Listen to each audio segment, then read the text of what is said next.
गुरुदेव भगवान की जय। प्यारे कृष्ण कन्हैया लाल की जय। श्री योग वासिष्ठ महारामायण स्थिति प्रकरण चल रहा है और आज है 9वां सर्ग। वशिष्ठ जी बोले, हे राम जी, इस प्रकार शुक्र मन से भ्रमता फिरा। भृगु के पास जो उसका शरीर पड़ा था सो निर्जीव हुआ। पूरी अष्टक निकल गई थी और पवन और धूप से शरीर जर्जरी भूत हो गया। जैसे मूल में काटा वृक्ष गिर पड़ता है तैसे शरीर गिर पड़ा। चंचल मन भोग की तृष्णा से वहाँ गया था। जैसे हिरन वन में भ्रमता है और चक्र पर चढ़ा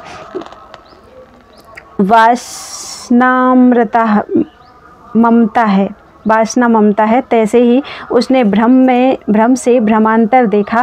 पर जब मुनीश्वर के गृह में जन्म लिया तब चित्त में विश्राम हुआ और गंगा के तट पर तप करने लगा। निदान मंदराचल पर्वत वाला शुक्र का शरीर निरस हो गया और अस्थि मात्र चर्म मात्र शेष रह गया और लोहू सूख गया। जब शरीर के रंध्र मार्ग से पवन चले तब बांसुरीवत शब्द हो, मानो चेष्टा को त्याग के शरीर आनंदवान हुआ है।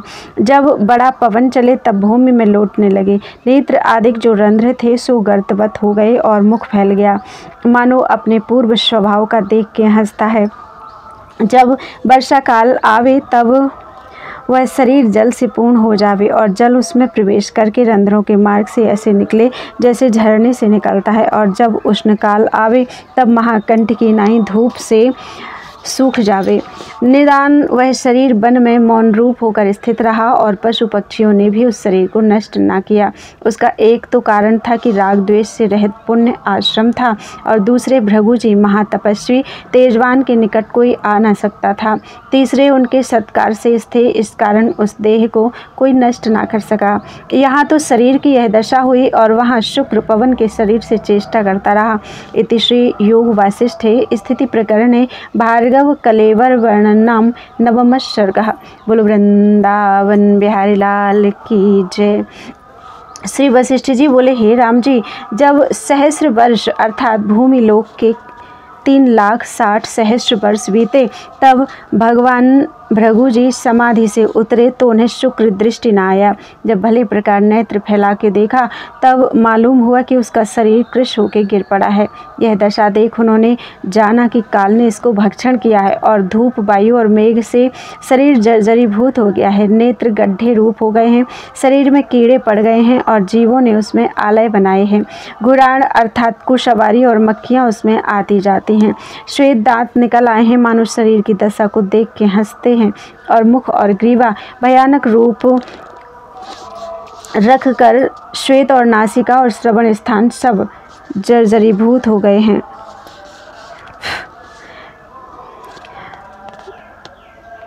उस शरीर की यह दशा देख के भृगु जी उठ खड़े हुए और क्रोधवान होकर कहने लगे कि काल ने क्या समझा जो मेरे पुत्र को मारा। शुक्र परम तपस्वी और सृष्टि पर्यंत रहने वाला था, सो बिना काल ने मेरे पुत्र को क्यों मारा? यह कौन रीति है? मैं काल को श्राप देकर भस्म करूंगा। तब महाकाल का रूप काल अद्भुत शरीर धरकर आया। उसके सटमुख सटभुजा, हाथ में खड्ग त्रिशूल और फांसी और कानों में मोती पहने हुए, मुख से ज्वाला निकलती थी। महाश्याम शरीर, अग्निवत जिह्वा और त्रिशूल के अग्र से अग्नि की लपटें निकलती थीं। जैसे प्रलय काल की अग्नि से धूम निकलता है तैसे ही उसका श्याम शरीर और बड़े पहाड़ की नाई उग्र रूप था। और जहाँ वह चरण रखता था वहाँ पृथ्वी और पहाड़ कांपने लगते थे। निदान भृगु जी महाप्रलय के समुद्रवत क्रोध से पूर्ण थे। उनसे कहने लगा, हे मुनीश्वर, जो मर्यादा और परावर परमात्मा के वेत्ता हैं वे क्रोध नहीं करते और जो कोई क्रोध करे तो भी वे मोह के वश होकर क्रोधवान नहीं होते। तुम कारण बिना क्यों मोहित होकर क्रोध को प्राप्त हुए हो? तुम ब्रह्म तनय तपस्वी हो और हम नीति के पालक हैं। तुम हमारे पूजने योग्य हो, यही नीति की इच्छा है और तप के बल से तुम क्षोभ मत करो। तुम्हारे शाप से मैं भस्म भी नहीं होता। प्रलय काल की अग्नि भी मुझको दग्ध नहीं कर सकती, तो तुम्हारे शाप से मैं कब भस्म हो सकता हूँ? हे मुनीश्वर, मैं तो अनेक ब्रह्मांड भक्षण कर गया हूँ और कई कोटि ब्रह्मा विष्णु और रुद्र मेरे ग्रास लिए हैं। तुम्हारा शाप मुझको क्या कर सकता है? जैसे आदि नीति ईश्वर ने रची है तैसे ही स्थित है। हम सबके भोगता हुए हैं और तुमसे ऋषि हमारे भोग हुए हैं। यही आदि नीति है। हे मुनीश्वर, अग्नि स्वभाव से ऊर्ध्व को जाता है और जल स्वभाव से अधः को जाता है। भोक्ता को भोग प्राप्त होता है और सब सृष्टि काल के मुख में प्राप्त होती है। आदि परमात्मा की नीति ऐसे ही हुई है और जैसे रची है तैसे ही स्थित है। पर जो निष्कलंक ज्ञान दृष्टि से देखिए तो ना कोई करता है, न भोक्ता है, न कारण है, न कार्य है, एक अद्वैत सत्ता ही है। और जो अज्ञान कलंक दृष्टि से देखिए तो कर्ता भोक्ता अनेक प्रकार भ्रम भासते हैं। हे ब्राह्मण, कर्ता भोक्ता आदि भ्रम असम्यक ज्ञान से होता है। जब सम्यक ज्ञान रहता है तब कर्ता, कार्य और भोक्ता कोई नहीं रहता। जैसे वृक्ष में पुष्प स्वभाव से उपज आते हैं और स्वभाव से ही नष्ट हो जाते हैं, तैसे ही भूत प्राणी सृष्टि में स्वाभाविक फुर आते हैं और फिर स्वाभाविक रीति से ही नष्ट हो जाते हैं। ब्रह्मा उत्पन्न करता है और नष्ट भी करता है। जैसे चंद्रमा का प्रतिबिंब जल के हिलने से हिलता भासता है और ठहरने से ठहरा भासता है, तैसे ही मन के फुरने से आत्मा में कर्तव्य भोक्तव्य भासता है। वास्तव में कुछ नहीं, सब मिथ्या है। जैसे रस्सी में सर्प भ्रम से भासता है, तैसे ही आत्मा में कर्तव्य भोक्तव्य भ्रम से भासता है। इसमें क्रोध मत करो, यह दुष्ट कर्म आपदा का कारण है। हे मुनीश्वर, मैं तुमको यह वचन अपनी विभूति और अभिमान से नहीं कहता, यह स्वतः ईश्वर की नीति है और हम उसमें स्थित हैं।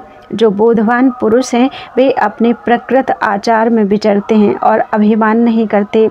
जो कर्तव्य के वेत्ता हैं वे बाहर से प्रकृत आचार करते हैं और हृदय में सुषुप्ति की नाई स्थित रहते हैं। वह ज्ञान दृष्टि, धैर्य और उदार दृष्टि कहाँ गई जो शास्त्र में प्रसिद्ध है? तुम क्यों अंधे की नाई मोह मार्ग में मोहित होते हो?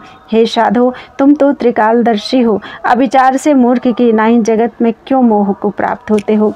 तुम्हारा पुत्र अपने कर्मों के फल को प्राप्त हुआ है और तुम मूर्ख की नाई मुझको शाप दिया चाहते हो। हे मुनीश्वर, इस लोक में सब जीवों के दो दो शरीर हैं, एक मन रूप, दूसरा आधि भौतिक। आदि भौतिक शरीर अत्यंत अविनाशी है और जहाँ इसको मन प्रेरता है वहाँ चला जाता है, आपसे कुछ कर नहीं सकता। जैसे सारथी भला होता है तो रथ को भले स्थान पर भी ले जाता है और जो सारथी भला नहीं होता तो रथ को दुख के स्थान में ले जाता है, तैसे ही यदि जो मन भला होता है तो उत्तम लोक में जाता है, जो दुष्ट होता है तो नीच स्थान में जाता है। जिसको ना असत करता है सो सत भासता है, जो मन असत करता है सो असत भासता है और जिसका मन सत करता है वह सत भासता है।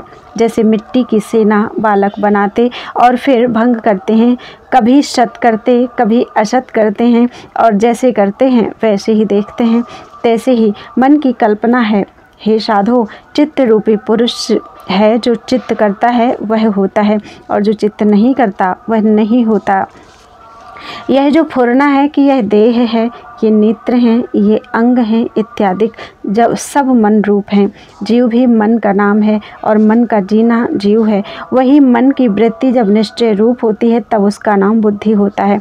जब अहम रूप धारती है तब उसका नाम अहंकार होता है और जब देह को स्मरण करती है तब उसका नाम चित्त होता है। इससे पृथ्वी रूपी शरीर कोई नहीं, मन ही दृढ़ भावना से शरीर रूप होता है और वही आधि भौतिक हो भासता है। और जब शरीर की भावना को त्यागता है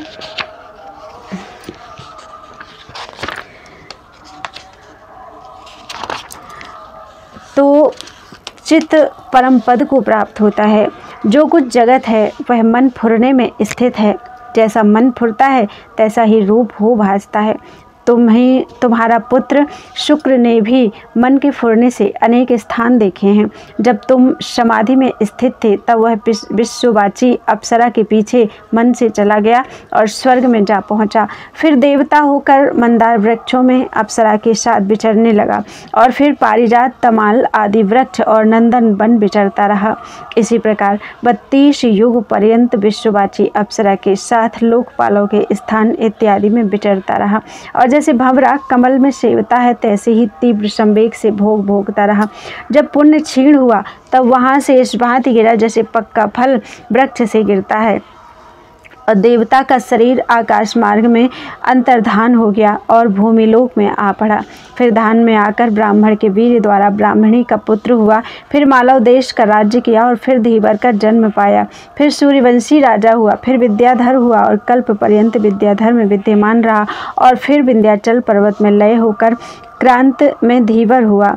फिर तरंगीत देश में राजा हुआ। फिर क्रांत देश में